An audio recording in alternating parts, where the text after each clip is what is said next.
Hey, what's up, everybody? Chris here, and I thought as we head into the weekend, and actually this will probably be posted on Saturday, so in the weekend, I would do something a little bit different. I haven't done a top 10 list in a long time. I don't usually do tons of lists. I don't usually rank movies. I kind of give you my thoughts on them sort of holistically, and then just let you decide whether or not you want to check them out. But I was thinking back about some of my favorite science fiction movies that have come out, and there have really been a lot of great movies as we have moved now, into the first quarter of the 21st century. So I started to ask the question, what are the top 10 sci-fi films of the 21st century so far, right? There's an asterisk there because there are many decades left in the 21st century, but I put together a list, I thought about this, and I want to give you my criteria for the list before we dive into it. So really it's this, right? The first thing for me is rewatchability. And so this is for me kind of a favorites list. I'm not sort of unilaterally saying these are definitively the top 10 films, but for me, of the movies that I've seen, and I haven't seen every science fiction movie, the ones that I've seen, these are the ones that I come back to frequently. I watch them over and over again. I really enjoy them a lot. So rewatchability is a big part of it. Another big part of it is that it has to be what I would call hard science fiction. So I'll give you an example of what I'm talking about. If you think about a film like Avengers Endgame or Infinity War or really any of the Marvel stuff, I mean, technically that is science fiction, right? It's kind of a sci-fi fantasy sort of thing, but it has things coming from outer space, it has technology that does not exist, all that sort of stuff. But those to me are comic book movies. That's a whole different thing, a whole genre in and of itself. So I want more kind of traditional science fiction, and I define science fiction as this. And I've heard this definition before. I actually heard this in a class that I took while I was in college, and I think it just totally makes sense. But it's this: if you take the sci-fi element out, the technology, the science fiction piece away from it, the entire story collapses. In other words, it's not just sort of an extraneous thing on the side, in the periphery of the story. It has to be central to the plot, central to the storytelling element. So that's the other piece of it. It has to be kind of hard, traditional science fiction. And really, those are kind of my two criteria. That's pretty much it. As my dog walks in noisily right in the middle of me recording this, which is not unusual. All right, so without further ado, I'm going to count down here. We're going to have number 10 to number 1. So the number 10 film on this list for me is Moon. That is the Sam Rockwell feature film about a guy who is on the moon, Earth's moon, mining a particular element that is used for energy on Earth. This is a fantastic movie. It's one of those kind of fly under the radar indie type of films, I would say. I saw this with my wife in New York City, actually, when we were visiting a friend many years ago. I guess it would have been, I'll have to check the date on it, but maybe 2007. I can't remember the release date, but you'll see it here when I add it into the video. And it just floored me. I thought it was a super well done film. And it really is kind of a showcase for Sam Rockwell's talent. But I don't want to spoil anything in regards to it, but it has kind of a twisty-turny plot. It gets a little bit into some kind of paranoia types of things, which often are things that are characteristic of great science fiction. But it's just so well designed, so well set up. It's totally worth checking out if you've never seen Moon. I absolutely love it. Number 9 for me might be potentially a little bit of a controversial choice, but I think it's Avatar, right? I mean, James Cameron, you really can't go wrong with him. Now, I will say the story in Avatar is not the most original thing in the world, but this is one of those cinema going experiences, one of those theater going experiences that you had to have been there for, especially seeing it in 3D. I really, at that time, had seen nothing quite like it. Even though I think there are many other science fiction James Cameron offerings that are better. I think Terminator 2 is better, Terminator 1, The Abyss. I think those are all better films for a variety of reasons. But I do greatly enjoy the first Avatar. I think it's very well made. I think the way that this completely alien world is fully realized and comes to life is amazing. The three-dimensional sort of presentation of it, if you saw it in a theater, you know exactly what I'm talking about. It was completely immersive. It wasn't gimmicky in the way that you think about like some of the Friday the 13th movies that had 3D elements, that kind of stuff. This really was sort of nuanced stuff that made you feel like you were really there on Pandora. I did see The Way of Water, and I really did love that film too. But for whatever reason, I haven't felt as compelled to go back and rewatch that as frequently as I have the original Avatar. Again, not a perfect film, but when I think about rewatchability, when I think about what it did in a lot of ways for just feature films, the movie-going experience, it just stands out to me as one of those ones that you have to acknowledge, right? That it's just up there as having been one of the best science fiction offerings that we've had so far in the 21st century. Number 8 on my list is District 9, and I have really, really wanted a sequel to this for years. District 10, I don't know what's ever going to happen with that, if it's ever going to come to fruition. Neil Blomkamp, I don't know what's going on with that, but I would love to see that movie. I just thought the brutality of this movie, I thought the realism, the grittiness, the story, this kind of Franz Kafka sort of thing, this metamorphosis tale of sorts, was just so well assembled. It completely hooked me into it. And it's got amazing action, right? It's just got great action, over the top gore, if you're into that sort of thing. It just is such a well made piece of sci-fi stuff, sci-fi film. I just loved it, and I go back to it frequently. So District 9, if you've never seen it, definitely carve out some time to check it out. I think you'll love it if you enjoyed the things that I just sort of listed there. Okay, so next on my list is The Martian, the movie starring Matt Damon, which he's always lost in space and always seemingly is in need of help in a lot of his movies. But I love this. I mean, this was sort of like Castaway meets Apollo 13, that sort of thing. It's just so well made. It's a great Ridley Scott movie. It's one that, again, like if I catch this on TV, like I'm going to watch the whole thing. It doesn't matter at what point in the movie things are sort of unfolding. I'm going to get sucked into it and watch it in its entirety. I love it. I think it's a great movie. I think that it really does a good job of sort of trying to be as scientifically grounded as it can be for the most part. I mean, there are some things that don't work as well. Like, you know, when he's on Mars, the gravity seems to be mostly like it is on Earth.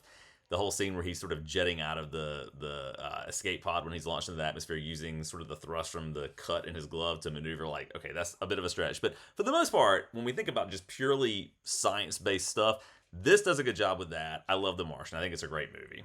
Number 6 on my list is Arrival. So this movie has Jeremy Renner, Amy Adams, and it is just a beautiful, beautiful movie. Beautiful piece of storytelling. Denis Villeneuve, if I'm pronouncing it correctly. And I just checked again to make sure I'm pronouncing it correctly before this, and I'm not. I think it's Villeneuve. I could be mispronouncing it, but you know who I'm talking about. Fantastic movie. It's got time travel. It's got all kinds of crazy things. The thing that I like about it, too, is that it's an alien arrival movie that's not about them wanting to completely eradicate us or just to pop by and say hi. There's like a reason that they're on Earth.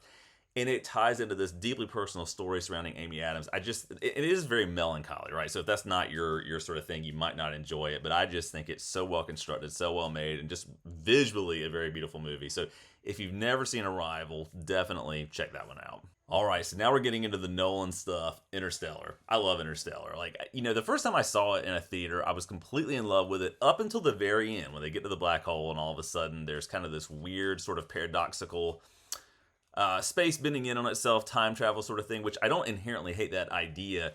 I just had a hard time initially with the concept that, okay, humans from the future built this, but humans from the future couldn't have gotten there in the first place if Matthew McConaughey's character hadn't been successful. It just seemed like there were a lot of missing steps there that weren't quite fully explored. On subsequent viewings, I'm a little more forgiving of that because I think the movie as a whole is just a masterfully done piece of science fiction. I think that to me, like when I heard this was coming out, this was kind of my dream movie. This idea of going out beyond the solar system, going into the stars, you know, other parts of the galaxy, or even another galaxy, as I sort of suggest in the movie. It just everything about it, the relativity, the theory, the personal story that's at its emotional core, the message it's got about how we treat our environment and what we're doing to it here on Earth. It's just beautifully done. It's a great movie. It is a little bit long. It is a little bit dense. And I do think that the ending does lose some people potentially, but I love it. I think it's a great movie. I know originally Steven Spielberg was going to direct it, and I am partially kind of curious about how it would have turned out had he done it, but I think Nolan had the perfect touch here. Only uses CG when he has to. I love all the practical effects, but yeah, Interstellar. If you haven't seen it, which if you're watching this, you probably have, but go watch it again, right? Why not? It's a great movie. Okay, so we're back to another Denis Villeneuve. If I'm pronouncing it correctly, I'm going to always stumble with this, I think, film, and that is Blade Runner 2049. Saw this in theaters when it came out. My wife had no interest in seeing it, but I was like, I got to go see it because it's the sequel to Blade Runner, and it's got Harrison Ford and Ryan Gosling, and a great director, and it's amazing. I just watched it again the other night, actually, so I've probably watched it at this point 10 or 11 times. I watched it in 4K, in HDR, you know, with everything sort of pumped up, and it's a beautiful film. The story's great. I love that it's a relatively straightforward story, right? It's this idea about, well, how do you define life? What if life that you previously just saw as sort of manufactured and not real could suddenly procreate? You know, what kinds of things does that imply? And there's a tale there tied to Harrison Ford's character, Deckard, and, you know, they, I think, very seamlessly bring him back into the film. All the actors, Jared Leto included, you know, do a great job with it. The directing is just beautiful, and it meshes nicely with the original film.